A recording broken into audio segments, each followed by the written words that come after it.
Mr. President, today we took another giant step on something that has been a lot harder than it should have been and could have been, because I actually started last June when I rose before this body, I say that June of 2021, to speak about the critical need to pass the United States Innovation and Competition Act, as it was known back there, USICA, in order to shore up U.S. investment in research, development, and manufacturing of critical technologies. Now, this bill, a few name changes later, and unfortunately more than a year later, I rise again before this body to express my strong support for this revised CHIPS Plus legislation that we just cleared an important hurdle for over the last hour, and urge my colleagues to pass this bill as quickly as possible so we can get it out of that Senate, get it over to the House, and get it to the President's desk. We cannot afford to waste any more time, because this funding sends a message that the United States is putting a strong down payment on maintaining our edge in the global technology race and preventing global supply chains from being weaponized against the United States, or for that matter, against our allies. Over the past few years, China has continued to increase investments in its domestic industries, and particularly in areas that confer long-term strategic influence. This includes the semiconductor industry, which I've been particularly focused on over the past few years. Now, let me be clear. When I talk about China, I want to be clear. My beef is with the Communist Party of China and Xi Jinping and their approach. It is not with the Chinese people. It is not with the Chinese diaspora. Matter of fact, when people don't make that distinction, they play exactly in to the CCP's agenda that somehow these are all simply anti-Chinese activities. These are not. These are activities against the government of China and particularly the Communist Party of China. Bring back the semiconductors. Semiconductors, often called chips, are the backbone of our modern lives. They can be found with literally anything with an on and off switch, from cars and trucks to washers and dryers to smartphones and laptops. Chips are an essential component in so many of the devices we use today. And the growth in chips is going to be exponential.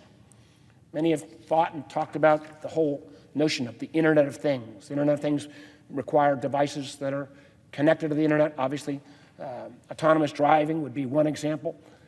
For every connection, there needs to be a sensor, most of those requiring a semiconductor chip.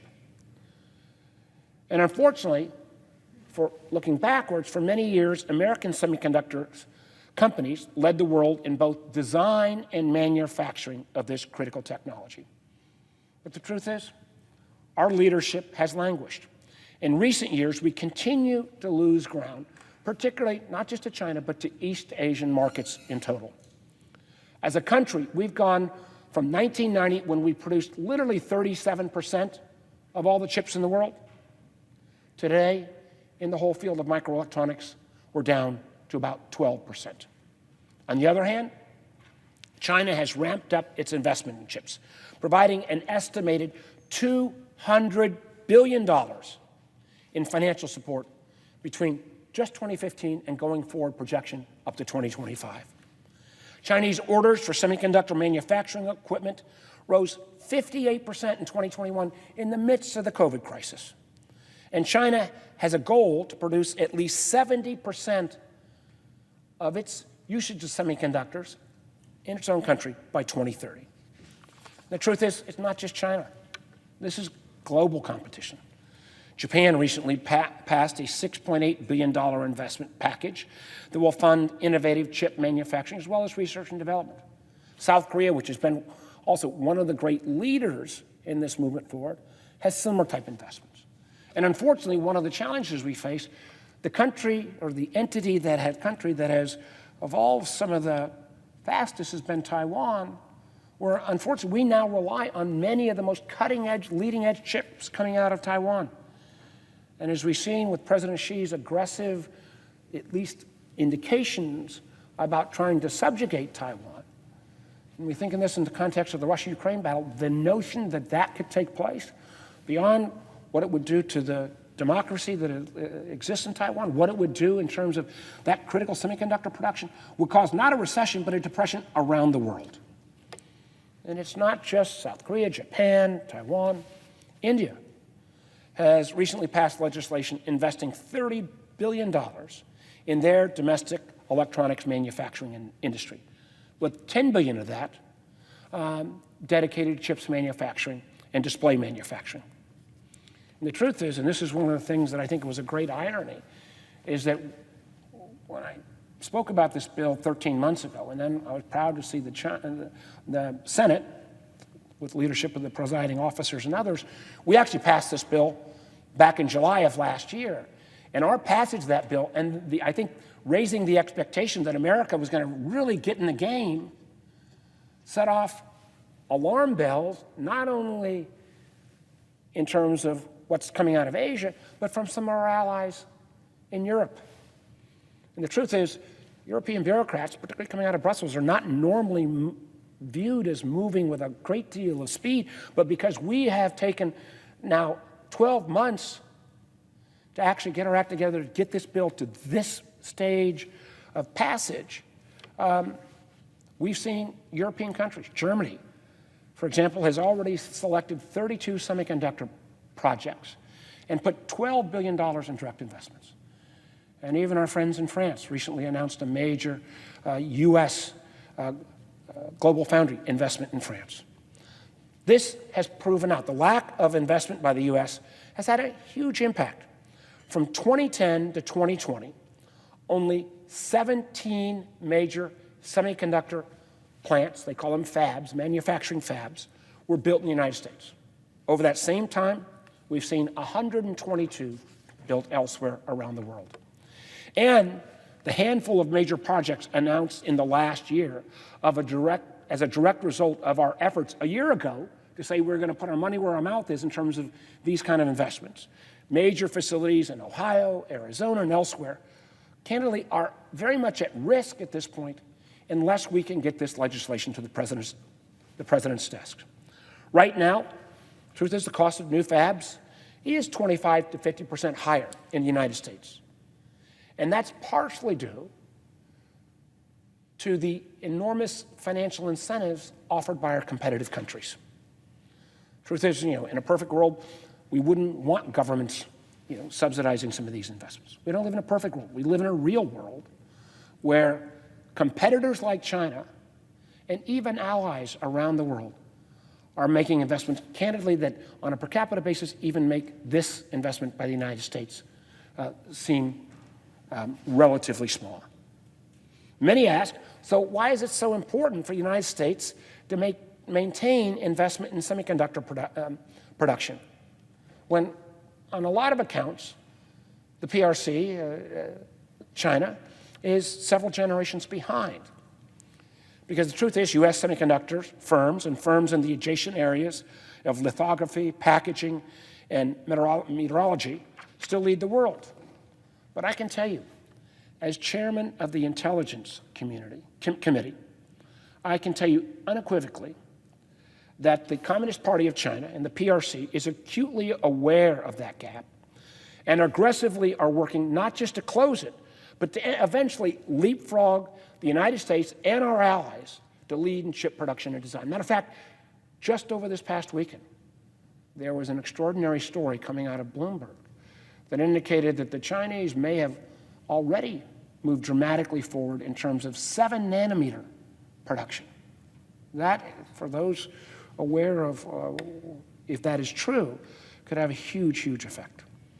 And we should expect that, because last year, President Xi announced a $1.4 trillion commitment through 2025 to develop advanced technologies, not only in chips, but in next-generation wireless networks and artificial intelligence. Technologies that will candidly determine who is not only the economic, but the security winner of the 21st century. I firmly believe that this is the time of technology competition across a series of domains. And China's got a plan. They articulate it in the China 2025 document. We in this country are still trying to determine what are those domains. And the truth is, semiconductors which enable advancements in artificial intelligence or high-performance computing or hypersonics and everything else, again, with an on and off switch, is arguably the centerpiece of President Xi's effort to ultimately control innovation system development.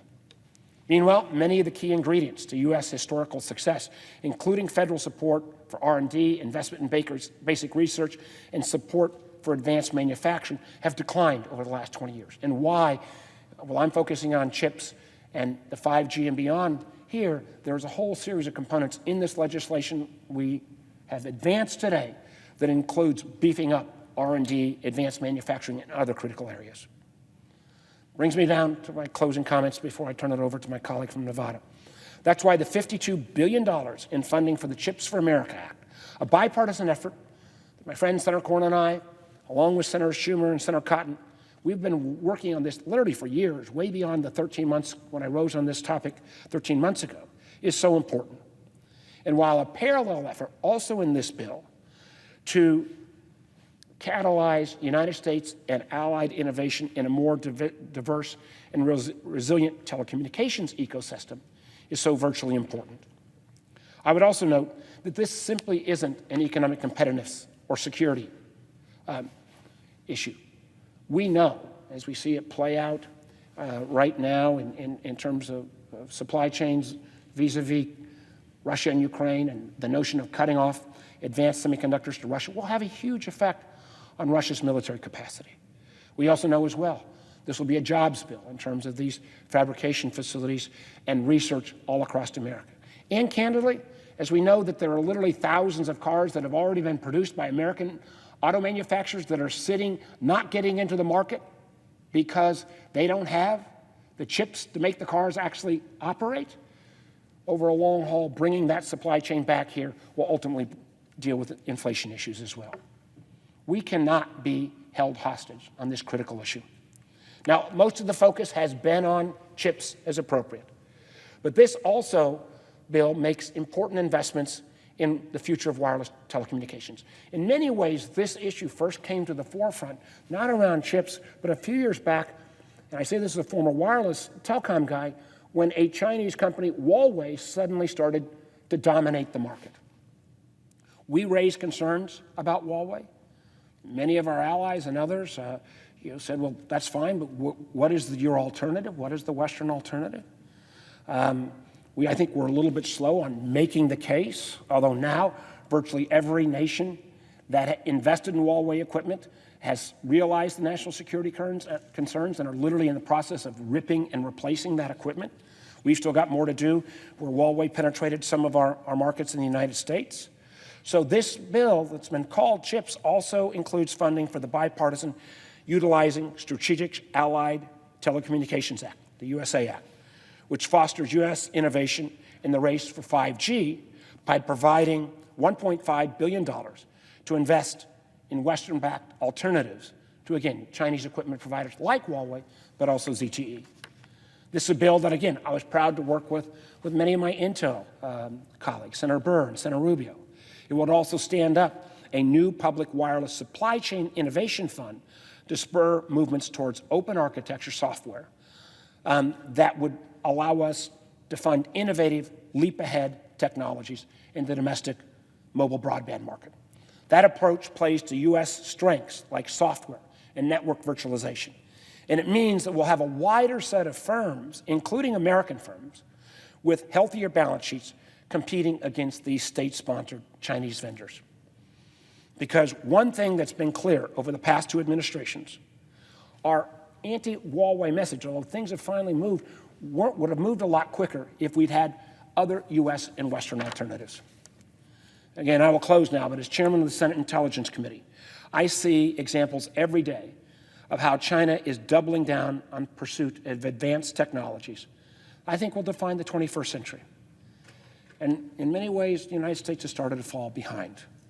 Fortunately, it's not too late to change that narrative or to change that result.